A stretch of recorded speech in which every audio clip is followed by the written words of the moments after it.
আসসালামু আলাইকুম ওয়া রাহমাতুল্লাহ। ওয়ালাইকুম আসসালাম রহমতুল্লাহ। হুজুর সাহেব, আপনার কাছে আমার কিছু জানার বিষয়, এই জমির ব্যাপারে কোন কোন জমিতে কিভাবে জাকাত দিতে হবে, বাড়িতে কোনো পশু অথবা ছাগল, ভেড়া, গরু এগুলো যদি পোষা হয় হুম। সেগুলো জাকাত কিরকম ভাবে আসবে এবং কয়টা পুষলে জাকাত দিতে হবে, কয়টা পুষলে জাকাত দিতে হবে না, সেই সংক্রান্ত বিষয় আপনার কাছে জানার।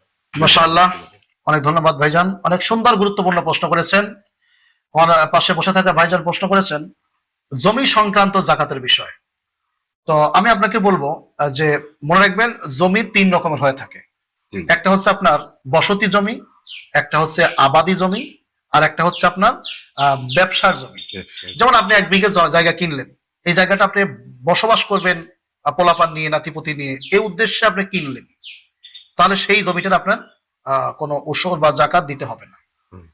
আবার এমনি আপনার বসত ভিটে আছে, আপনার যে বাড়িতে বসবাস করেন, এই বাড়িটার অনেক দাম, কয়েক কোটি টাকা দাম হবে, কিন্তু আপনি বসবাস করতেছেন, তারপরেও এই বাড়িটার আপনার জাকাত দিতে হবে না। আর এক ধরনের জমি আছে, সেটা হচ্ছে কৃষি জমি অর্থাৎ আবাদি জমি। সেখানে আপনার 5 বিঘা থাকুক, 10 বিঘা থাকুক, আর মানে বিশাল আকার থাকুক আর ছোট থাকুক, যাই থাকুক না কেন, আপনার সেই ক্ষেত্রে আপনার জমির জাকাত দিতে হবে না, বা জমির যে দাম আসে, জমির যে মূল্য, সেটার উপর জাকাত হবে না। জাকাত হবে জমির ফসলের উপরে। আপনি ধান বোনেন, পাট বোনেন, শস্য বোনেন, যে কোনো ফসল আবাদ করবেন, সেই ফসলের উপরে আপনার জাকাত হবে। আর ফসলের যেটা সেটা বলা হয় উসর, সেটা তো আপনারা জানেন যে যদি সেটা আল্লাহ প্রদত্ত বৃষ্টির পানি দ্বারা যদি সেই ফসল উৎপাদিত হয়, তাহলে আপনাকে 10 ভাগের 1 ভাগ জাকাত দিতে হবে।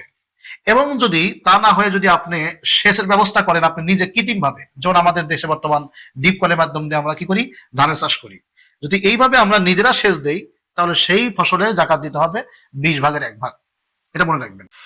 আর একটা হচ্ছে আপনার ব্যবসার উদ্দেশ্যে যদি কোনো জায়গা কেনেন, যে ব্যবসা করবেন, এখন কিনে রাখছেন, পরবর্তীতে আপনি সেটা বেশি দামে বিক্রি করবেন, তাহলে সেই ক্ষেত্রে আপনার ওই জায়গার মূল্যের উপর আপনার জাকাত দিতে হবে। জায়গা কত টাকা দিয়ে কিনছেন, তাতে হিসাব করে দেখবেন যে আপনার জাকাত আসছে কিনা। এই হচ্ছে আপনার জমির জাকাত। আর আপনার একটা প্রশ্ন করলেন, সেটা হচ্ছে যে ওই বাড়িতে চতুষ্পদ জন্তু জানোয়ার যেগুলো আপনারা পালন করেন, সেক্ষেত্রে আপনার ছাগলের জাকাত, গরুর জাকাত, এগুলো জাকাত কথা বলা হচ্ছে, কিন্তু হাঁস মুরগির কোনো জাকাত নেই। কারণ ছাগল যদি আপনার 39টা পর্যন্ত ছাগল পালেন, সেক্ষেত্রে আপনার কোনো জাকাত দিতে হবে না।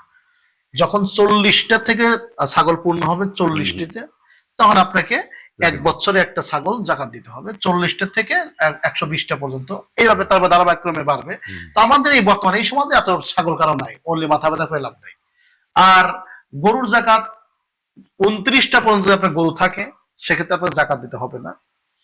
আর যদি আপনার 30টায় পূর্ণ হয়, তাহলে জাকাত দিতে হবে।